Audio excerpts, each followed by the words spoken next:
Welcome to the Ritmos, the podcast that are the saga of the McGraw crime family. This is the penultimate of season 1. The one right before the season finale. It's a two-parter.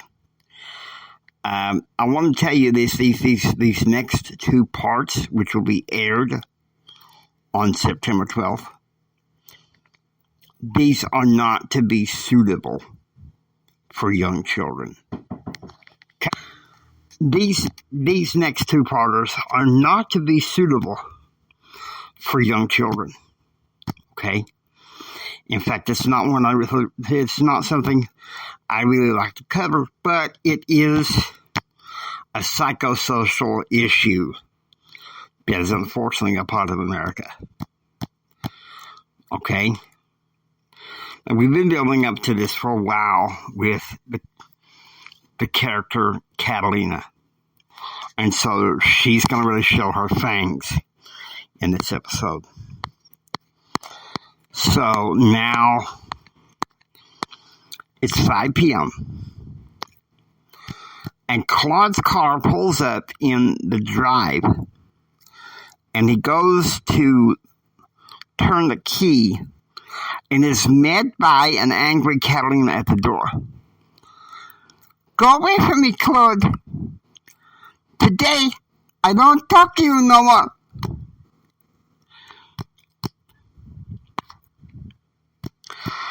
And it's 8 p.m. at Cypro's.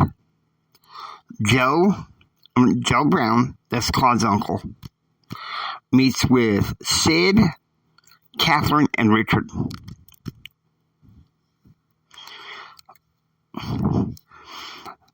I'm really worried about Claude. This evening, when he came to his door, his wife met him with a 36, Joe said. Are you saying that she wants to put a cap in Claude? Sid said. And Joe says, Lillian has thought of nothing else all day.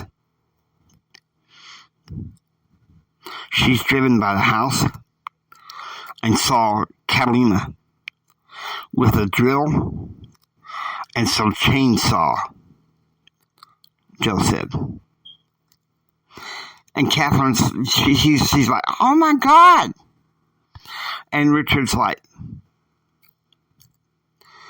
you can relax. Tomorrow morning, she leaves for a variety of concert venues with Caesar, Fort Worth, Galveston, Houston, Richard said. They signed the contracts 3 days ago. Okay, so it's 9 p.m. Claude goes to sleep in his bedroom. And surprise, surprise, Catalina's bags are packed. And she is sleeping in a guest bedroom. Now it's 6 a.m. Claude's alarm goes off, and Catalina jumps on the bed with a jagged blade headed to him. Get out of here now. You have places worth to earn. So he jumps in his pajamas and drives, several city blocks. He goes to the, so he makes his all the way over to the Trojan horse over on Y Street to meet the club owner, Charlie.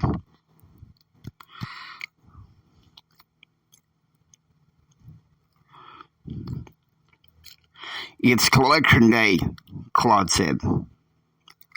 $70,000 and some iced tea. And Charlie speaks up. If you want me, you think you're going to win or you're going to lose? Charlie said, handing over a shiny briefcase for the money and handing him a glass of iced tea. My dear good friend Claude has the blues. That woman should have let her ex-boyfriend Carl shoot her back in San Fran.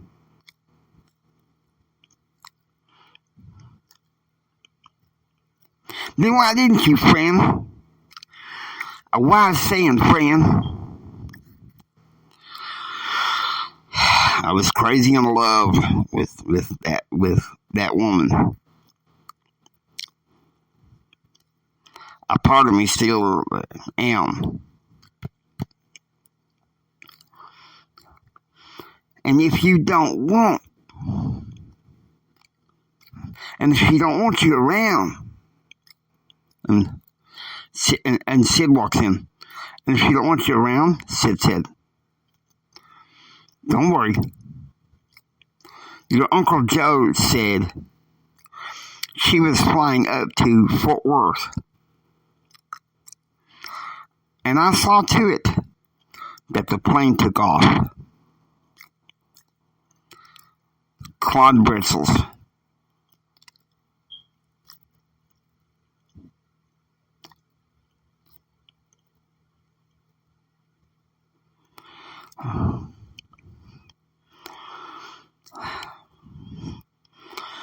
That's fine for Uncle Joe.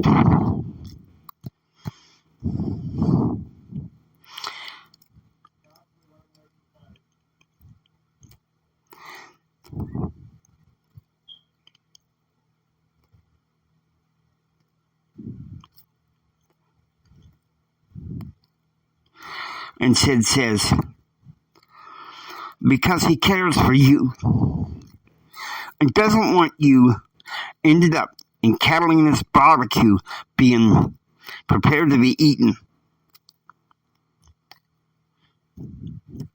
I warned you 2 years ago.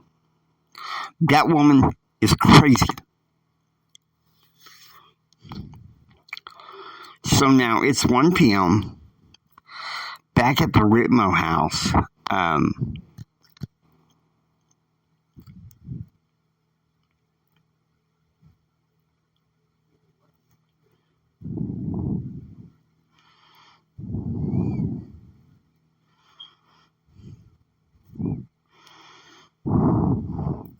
Claude drives his house, and as Sid radios to Uncle Joe. Yeah, he's back. Brittany is staying with him. We flew her down from Baton Rouge, at least until late on the night of the 8th, when Catalina gets back, Sid said.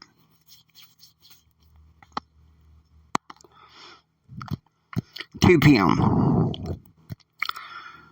At the Grand Hyatt DFW, Jose goes into Catalina's room. Cesar said, give her this chill pill. Cesar say, the way you went after your husband this morning was wrong, Jose said, giving to Catalina some MDMA to calm her down.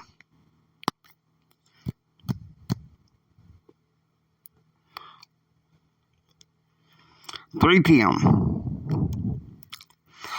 In a reserved room of Cipro's, Claude is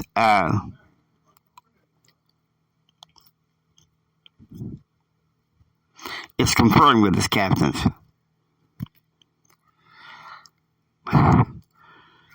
I'm all right as long as she's away, Claude said. Caesar said he had Jose give her some pills to calm her butt down. I tell you, that woman was raised by one evil stepfather.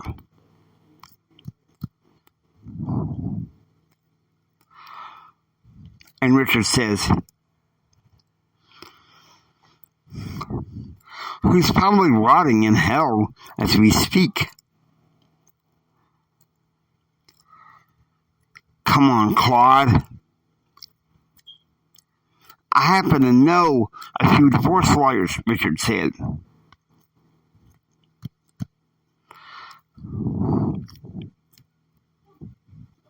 And Claude says the damn fool attorney.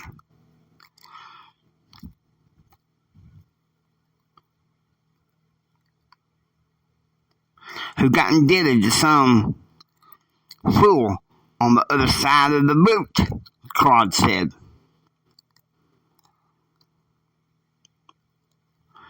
Like my daddy whooped my ass.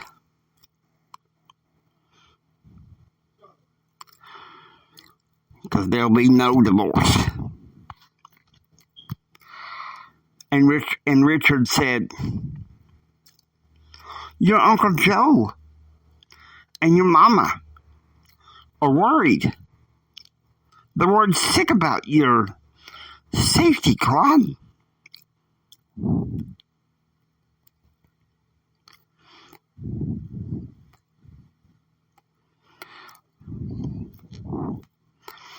If she's with Caesar's men, they'll keep her in line. It's when she gets back I have hell to pay.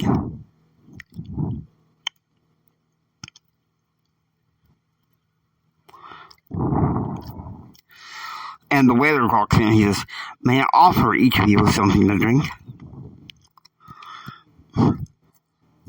Shirley Temple, Richard said. I'm trying to keep on the wagon these days.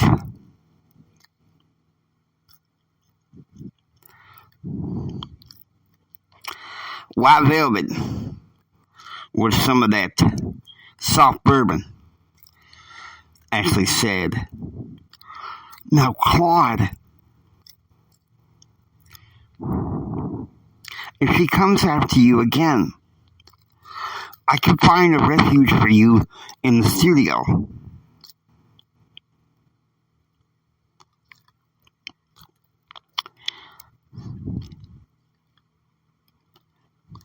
Give me a specialty scotch.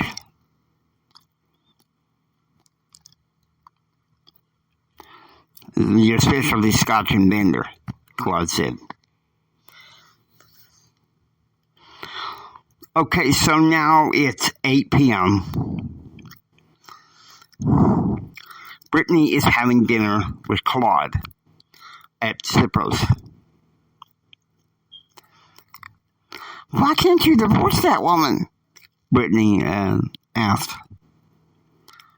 Catholic Church vows.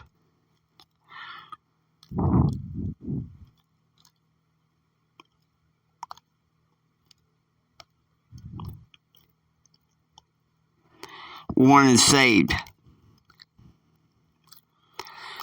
I will love Catalina no matter what she does to me. Still, when your uncle and your mother worry about your safety, they should know better. I spent 9 years in a Texas prison. And let me tell you something. The last 6 months of those 9 years was a perfect hell. Catalina helped me out of that hell. I can't believe to see how she's doing it now. Dragging you out of bed at gunpoint?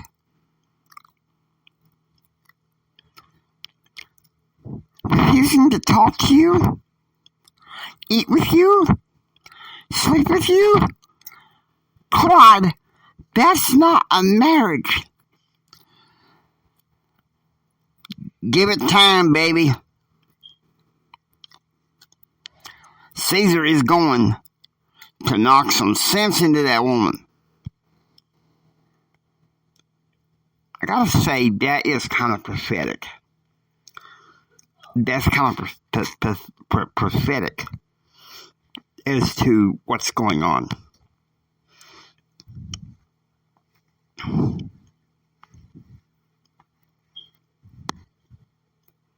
Just so you know.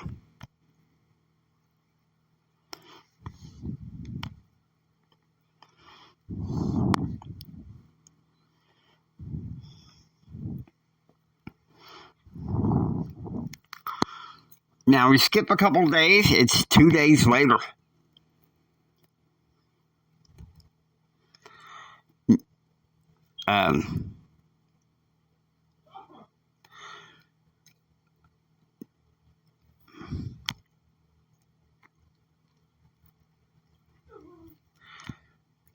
Nine a.m.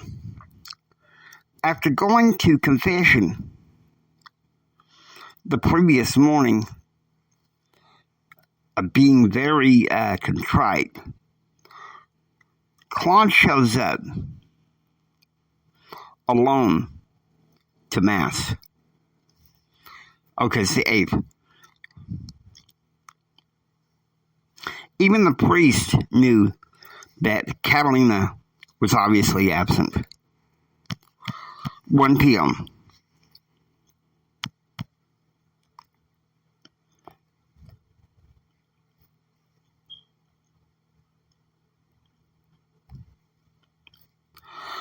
Claude arrives and knocks on the door of his mother, Lillian's house. Oh, Claude, you have no idea how worried I am, Lillian cried.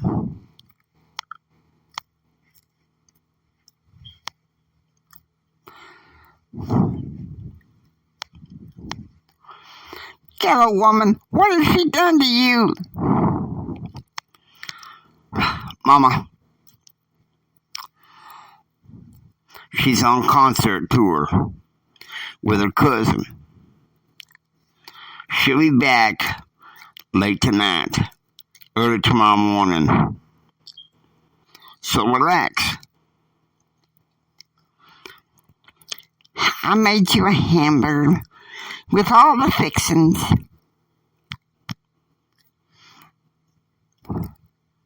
You've always been good with a kitchen, Mama. So he sits down to have the hamburger, and Lillian says, I bet Catalina don't fix you this good. I bet sometimes she thinks about eating you. Now, Mama. Don't keep telling me that you still love her. Joe told me a couple of days ago she dragged you out of bed at knife point.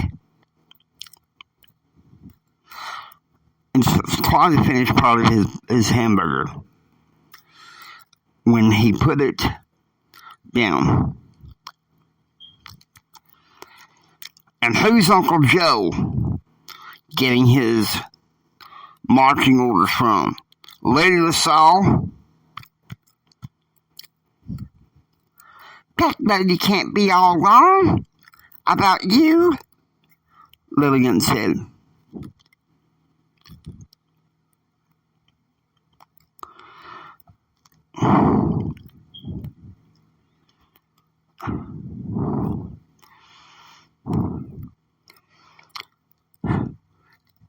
Colin, care more about your safety.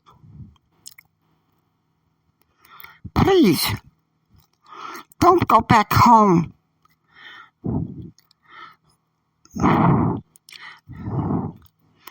Let me know what an awful woman going to do to you. Mama, please, no. You should have got no from the 9 years I spent in prison. That I know how to take care of myself. 2 p.m. Claude makes his way to the Trojan horse and speaks to Whitney, one of the girls there.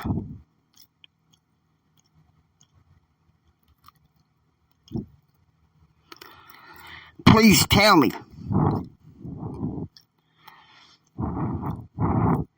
that these past few weeks, Catalina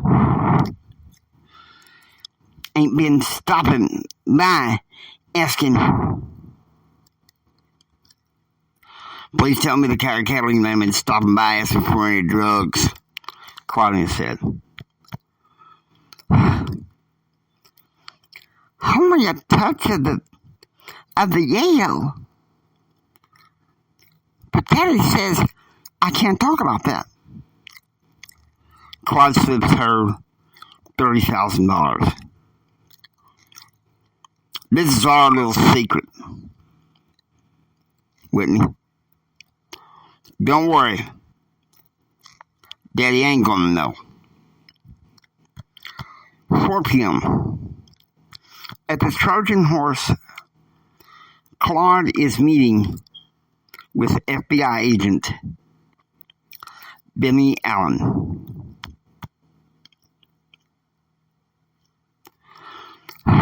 You're lucky I don't toss your butts in jail for conspiracy to loan sharking, Allen said. That's my Uncle Joe and Richard. And Richard Dulles' market, not mine. Please, I try to keep that industry out of the family business. Oh, I see you're wondering what is going to happen to you and to your thug, Lance Wilson. Don't worry. He's in the federal prison in Oakdale. TMI.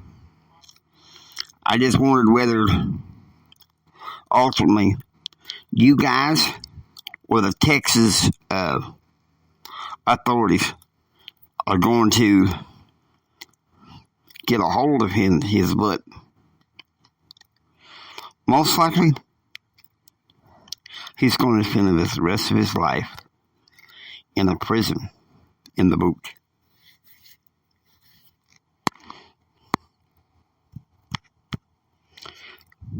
$8 p.m.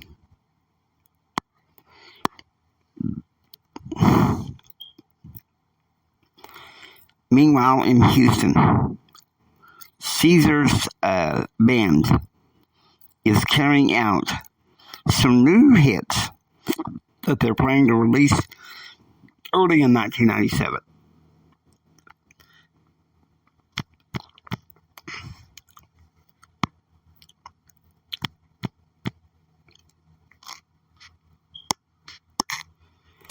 And there you go.